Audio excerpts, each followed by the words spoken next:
आप देख रहे हैं अल्फा डिफेंस हिंदी में आपका स्वागत है।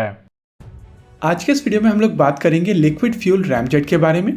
डीआरडीओ ने इस प्रोपल्शन टेक्नोलॉजी के ऊपर काम करना शुरू कर दिया है और इस प्रोपल्शन टेक्नोलॉजी से डीआरडीओ की दो अलग अलग तरीके की मिसाइल सिस्टम बनकर तैयार होंगी।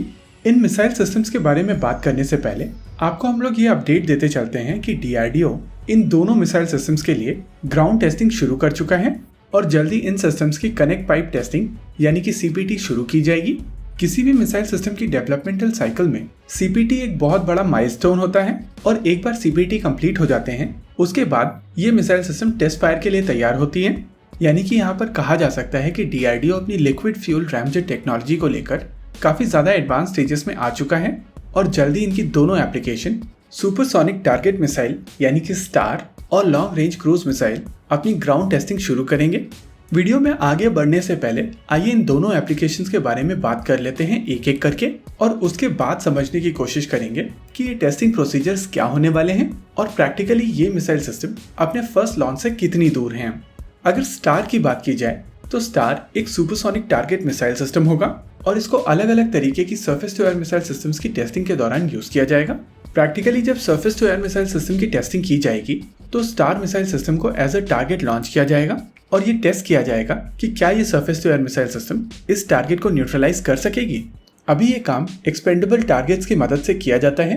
हालांकि कुछ केसेस में ब्रह्मोस का प्रयोग किया जाता है लेकिन ब्रह्मोस की कॉस्ट काफी ज्यादा है और ये एक ऐसी मिसाइल सिस्टम है जो देशों के 120 किलोमीटर तक अंदर चली जाती है और वो लोग केवल प्रेस कॉन्फ्रेंस ही कर पाते हैं। सुपरसोनिक टारगेट यानी कि स्टार ब्रह्मोस जितनी तेज नहीं होगी। इसकी मैक्सिमम स्पीड 2.5 माक से लेकर लगभग 3 माक के आसपास होगी लेकिन ये मिसाइल सिस्टम ब्रह्मोस की तुलना में सस्ती, हल्की और कॉम्पैक्ट होगी और इन तीनों क्वालिटीज की वजह से इसको एक सुपरसोनिक टारगेट के तौर पर यूज किया जा सकेगा।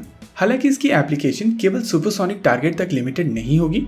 इसी प्रोपल्शन टेक्नोलॉजी पर एक लॉन्ग रेंज क्रूज मिसाइल भी डेवलप की जाएगी जिसकी रेंज लगभग 500 से 600 किलोमीटर के आसपास होगी। और ये चीज हम लोग सब जानते हैं कि एक बार ये प्रोपल्शन टेक्नोलॉजी मैच्योर हो जाएगी उसके बाद इसका anti ship variant, air launch variant और यहाँ तक कि यूनाइटेड स्टेट्स ऑफ अमेरिका द्वारा यूज किए जाने वाले मार्ड सिस्टम जो कि एक डिकॉय होता है उस तरीके से भी इसको डेवलप किया जा सकेगा। आप में से कई लोग ये चीज पूछेंगे कि अगर Bharat solid fuel ducted ramjet बना रहा है तो इस लिक्विड फ्यूल रैमजेट की क्या आवश्यकता है।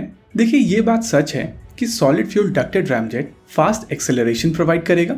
ये प्रपल्शन सिस्टम एक काफी ज्यादा एफिशिएंट प्रपल्शन सिस्टम है जिसके वजह से इसकी स्पीड काफी ज्यादा होगी, इसकी एफिशिएंसी ज्यादा होगी और इसी वजह से चांसेस है कि मिसाइल सिस्टम की रेंज कम वजन में और कम फ्यूल के साथ में काफी ज्यादा होगी। लेकिन इसके साथ में एक चैलेंज आता है कि जब आपको थ्रॉटल करने की एबिलिटी चाहिए होती है तो इस रिक्वायरमेंट में लिक्विड फ्यूल एक बेहतर ऑप्शन होता है और इसी वजह से क्रूज मिसाइल जैसी रिक्वायरमेंट के लिए liquid fuel ramjet solid fuel ducted ramjet की तुलना में एक बेहतर विकल्प होता है। इसके अलावा लिक्विड फ्यूल रैमजेट बनाने में सिंपल है और इसी वजह से इसकी overall cost solid fuel ducted ramjet की तुलना में कम होगी और टारगेट जैसी एप्लीकेशंस के लिए कॉस्ट एक इम्पॉर्टेंट फैक्टर है। आइए अब बात करते हैं टेस्टिंग को लेकर। डीआरडीओ की लैब डीआरडीएल की तरफ से आने वाले कुछ दिनों के अंदर liquid fuel ramjet propulsion technology को टेस्ट करना शुरू किया जाएगा। किसी भी प्रोपल्शन टेक्नोलॉजी में connect pipe testing ground testing का सबसे इम्पोर्टेंट एस्पेक्ट होता है और इसको कंप्लीट कर लेना एक बहुत बड़ा माइलस्टोन माना जाता है। इस तरीके की टेस्टिंग के दौरान प्रोपल्शन सिस्टम के साथ में एक टर्बो पंप को कनेक्ट किया जाता है और ये कनेक्शन होस पाइप्स की मदद से किया जाता है। डीआरडीओ की lab DRDL 4 CPT intake assembly acquire कर रही है यानी कि यहाँ पर टेस्टिंग 2 या 2 से अधिक प्रोपल्शन सिस्टम्स की एक साथ चलने वाली है और ये इस चीज को दिखाता है कि डीआरडीओ की तरफ से इस प्रोजेक्ट को फास्ट ट्रैक कर दिया गया है। इनिशियली माना जा रहा था कि इस मिसाइल सिस्टम की टेस्टिंग साल 2023-24 में शुरू कर दी जाएगी लेकिन ये नए डेवलपमेंट इस तरफ इशारा कर रहे हैं कि इस मिसाइल सिस्टम की फ्लाइट ट्रायल्स अगले साल तक शुरू कर दी जाएगी। फिलहाल के लिए अपडेट ये है कि इस प्रपल्शन टेक्नोलॉजी को लेकर ग्राउंड टेस्टिंग कुछ ही दिनों में शुरू होने वाली है और ये इस मिसाइल सिस्टम की डेवलपमेंटल साइकिल का बहुत क्रूशियल और इम्पॉर्टेंट एस्पेक्ट है। इसी के साथ आज के इस वीडियो में रखते हैं केवल इतना ही। वीडियो को अंत तक देखने के लिए धन्यवाद। देखते रहिए अल्फा डिफेंस। जय हिंद।